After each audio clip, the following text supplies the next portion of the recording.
Number 5 on the album, called You Don't Own Me Anymore. This song, this is where it's going to get a little bit personal for me. Yeah, I wrote this song in high school for the day when I could say I had overcome my addiction to pornography. And I wrote it with that future perspective in mind, and it was kind of me hoping that one day I could sing this song and actually mean it and have those things. But it took me a long time to give up my addiction.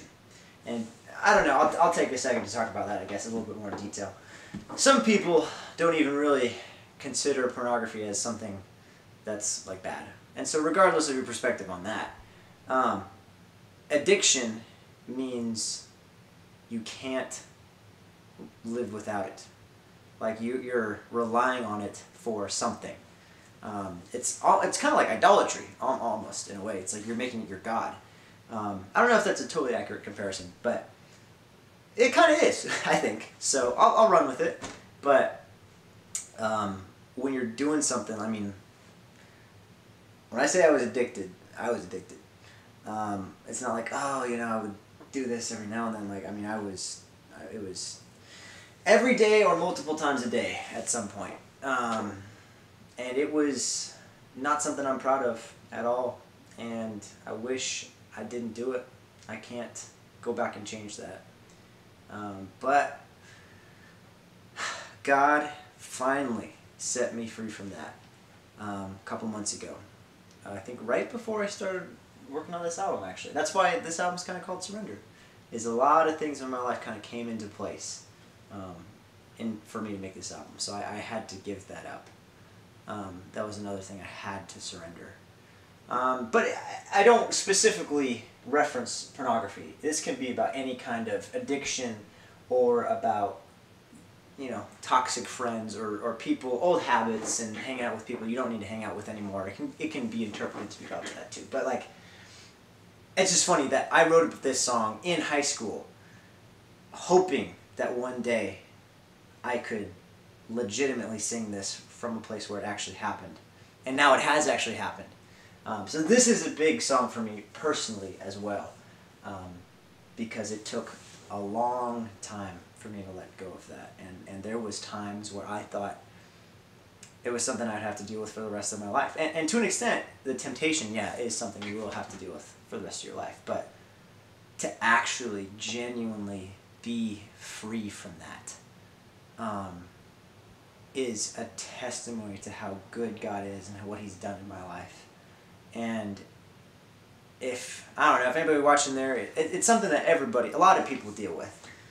Every guy I know, I think, has dealt with this to an extent. And some girls I know. So if someone's watching and they're dealing with an addiction to this, I am living proof that God can take that away from people. He is bigger than that. And there was a time where I thought I never could get out of it. And I'm here to say that I was wrong. And my message to that sin and to Satan, or whoever was making me hold on to that, my message is, you don't own me anymore. So that's what the song's about. Let's give it a little listen. This is a pretty unchanged song, actually, from high school. A lot of it stayed really the same. One of the few ones on this album that stayed very similar. We'll give it a little...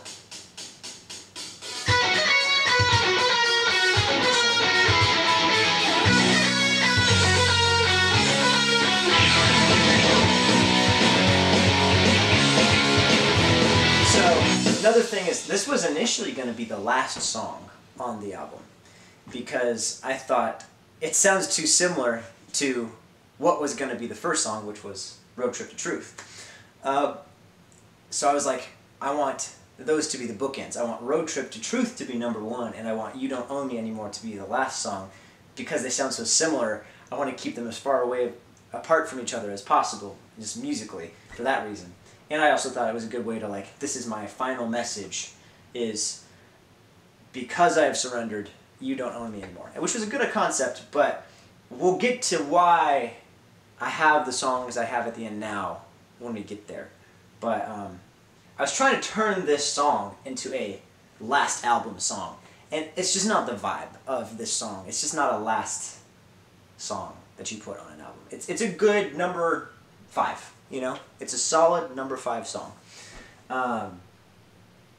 The message is good, but it's not what I want to leave people with, I guess. I'd rather leave them with what I ended up deciding, and we'll get there. So yeah, it's pretty simple. There's no... A lot of times I'll start a song with a cool little intro part, and then we'll go to a chorus, and then we'll go to the verse. I didn't have a chorus. I had a cool little intro part, and then we go directly into a verse. So this song's a little bit shorter. This is probably... I think this might be the shortest song on the album. I think this comes in at right around 2:20 or something like that. Yeah. So, really simple song. The guitar solo is this cool tapping solo with a phaser on it.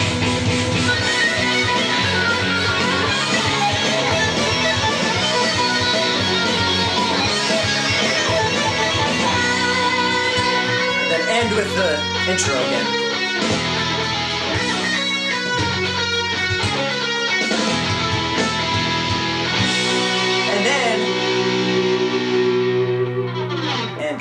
I initially was trying to make it be this big, like, you know, trying to turn that song into a big, final, you know.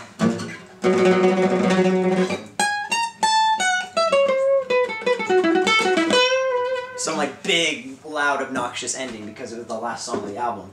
And I was like, that's not the way this song ends. It doesn't fit. So that was one of the other reasons I didn't make it be the last song. But anyway, let's talk about the words. The words are, I'm tired of you trying to make me do all the things we used to do. Again, kind of talking to, this could be like an old friend, or an addiction, or Satan himself. You stayed the same, but I have changed, and I won't play your games anymore. This is kind of a... I think when I wrote this back in high school, I kind of was stealing it from Here in Your Bedroom by Goldfinger. The chorus is, you have changed, but I still feel the same. I still feel... I'll play it. I don't, you know, want to go too much into these old songs, but they were part of the inspiration, so... and you can see where I got some of the chorus stuff from as well.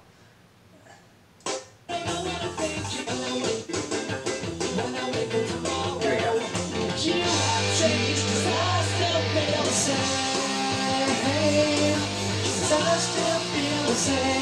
So that's kind of where I got the melody for the chorus.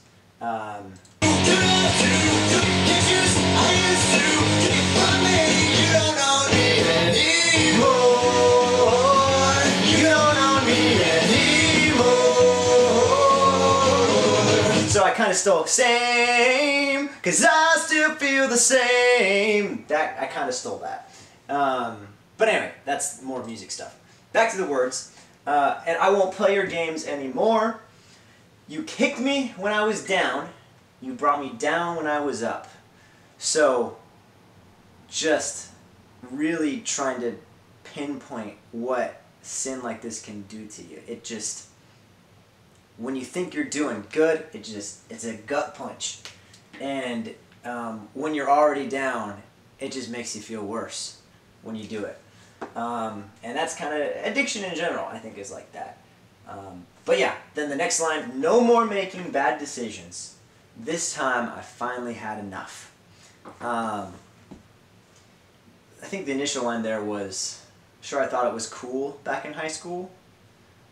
Which was funny, because I wrote that line while I was in high school, and I guess I was still doing it. And so, again, back then I was writing from future perspective, hoping I could look back and say, yeah, I know we used to do this right now, which would be while I was still in high school. But I'm not doing it anymore. So I don't know, it was just cool, but it didn't really fit. And so I was just like, let's make it no more making bad decisions. This time I finally had enough. Then the chorus is, don't want to, don't have to, don't need to do any of that. Because at some point, and this is how it's deceptive. This is how sin is deceptive. This is how addiction can get you, is you think you have to do it. You know? It's like, well, it like takes over your mind. And it's stupid because you know it's not true that you have to do this, but you have this kind of sick obligation to do it. So that's why it's first. Or maybe I should have had it first. Don't have to. Oh well. Anyway, but don't want to do it. You never want to do it, but you feel like you have to do it. So don't want to, don't have to, don't need to do any of that. Sometimes it feels like you do want to do it, but you know you don't want to, but you feel like, yeah, I guess maybe this is me rambling here, which I might cut, we'll see. When you feel the urge to do this, you know you don't want to, because you know it's just going to take you even further down. So you don't want to do it for that reason, but then like your brain will convince you, oh, but you have to, or you need to. So, but if you do want to do it, then that's the first thing. So you don't really have to be convinced that you have to do it if you want to do it. So it's kind of the twofold attack that I've observed with this specific sin. Don't need to do any of that. Don't bug me. Can't you see? You can't make me do any of that. Sure, it's true. I used to do that with you, but I won't anymore. This is me. This is James. Resist the devil and he will flee from you. Get away from me. You don't own me anymore. You don't own me anymore. Because a lot of times, if the don't have to, don't need, or the wanting or having or obligation doesn't work, it'll be, well, this is just part of who you are. You know, you do this all the time. You know, there'll be all kinds of excuses your brain will come up with to convince you to go back to that addiction. And again, you can insert drugs, you can insert alcohol, you can do any kind of addiction into what I'm talking about. Just for me specifically, it was pornography. But that's my stand, is yes, it's true. I am willing to accept that those are things I used to do. And I'm willing to go public and say that that's a problem I had for a very long time. I'm willing to come to terms with that. But I won't do it anymore. You know, I used to do that with you, but I won't anymore. That can also be, you know, hanging out with friends that you don't need to hang out with anymore. Like, and just doing stupid stuff, you know, with friends. And you can just tell those friends, I don't want to do that with you anymore. You know, I don't have to do that with you. And I won't do that with you anymore. And then verse 2 is, I threw away half of my life trying to force something not right. I won't go into too much detail, but I am, as of the making of this video, I am 21. I'll be 22 next week. But I don't know. We'll see when this video gets out. It's kind of getting long, so we'll see. But 20, let's just say for the sake of math, 22. I think I started doing all this when I was about, yeah, like 11, I think, is when it started. So that is half my life, which I don't like saying that. It hits, but it's true. It was half of my life I wasted pursuing that addiction. And I'm not proud of it. But God is good. God has redeemed me from that. God has saved me from that. And the whole time I knew it was wrong, trying to force something not right. I knew it wasn't the right thing to do, but I did it anyway. I lost sight of right and wrong, because you can kind of convince yourself sometimes that it's not. Oh, it's not as bad as maybe you're thinking it is, or maybe, oh, it's just, you can talk yourself out of it, and you can kind of blur the lines between right and wrong. And it's just another tactic that will be used to convince you that this is something you either want to do or have to do. Well, you kept stringing me along is another one. It's just, yeah, getting yanked by a chain that you can't see. Like, yeah, it's sad. It was a hard thing for me to deal with. So, well, you kept stringing me along. You dragged me deeper in this mess. This was something I noticed is, you never start out with the worst stuff in any sin or in any addiction. Very few people, I think, start on black tar heroin. I don't think that's anybody's first drug. If it is, I'd like to hear that story, but I heard somebody say, sin always takes you farther than you ever wanted to go and makes you do things you never thought you would do. And that is the same thing that Jesus does, but in the exact opposite way.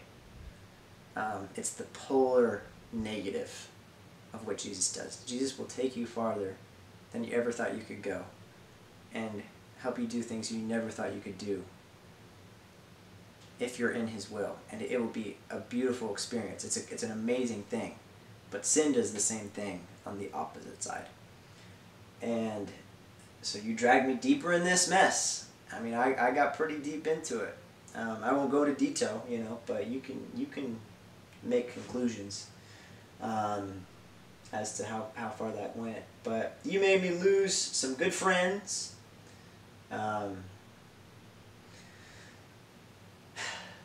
Yeah, I'm trying to figure out how to address that. It's kind of again a single vein of this concept that I extrapolated off into other things that other people can interpret for their life. But if you get really close with one person, you're gonna want to be with that person more than other people, and that can be both good and bad. And in this situation, it's very bad when you are being isolated from other people and being alone with this sin. And this sin isolates you. Like, people don't want to talk about pornography. People don't want to talk about the fact that they do this because it's a guilt thing, and it is shameful. But where there is shame, there's also grace, And I think the biggest step is just talking about it and getting it out there. And if you're isolating yourself and you don't have friends to talk to about it, it's just going to keep dragging you deeper. You have to get it out there in the open and tell somebody about it with an addiction or sin like this. But I'm done making bad decisions, so now it's time for this to end. Similar to the first verse, and then another chorus. Don't want to, don't have to, don't need to do any of that. Don't bug me, can't you see, can't make me do any of that. Sure, it's true, I used to do that with you, but I won't anymore. Get away from me, you don't own me anymore. You don't own me anymore. So, yeah, that one was a hard one. That was another big thing I had to surrender. And I had to trust God that he would remove that from my life. I had to trust him because I couldn't beat it on my own. You can't overcome addiction by yourself. Like 12-step programs and all that, if you're not replacing an addiction with something else, it's just going to come back. And it comes down to you just have to love God more than sin. That's just what it comes down to. You just have to love Jesus more. And the beautiful thing is, sin kind of forces you to love Jesus more if you get your head in the right place, because once you understand the lengths that Jesus went to redeem you of your sin, it's so incredible, and it's so easy to love that more than sin when you realize how much you've been forgiven. It's so easy to love when you have been loved like that. You just have to get your head in the right place. Yeah, so that was a really big part of my life as well that I had to let go of. And there's other songs on here kind of about that, but that was a very important song for me to include. Even though it's kind of short and kind of not maybe the best song on the album, I needed to include it because it's kind of, hey, high school me, you made it, man. Like, God did it. The thing you were hoping to write a song about, that you were hoping that it would happen, it actually did happen. God did take that away from you. So that's kind of more, that's more of a song, I guess, for me. And then if other people can relate to it in some capacity, good for them.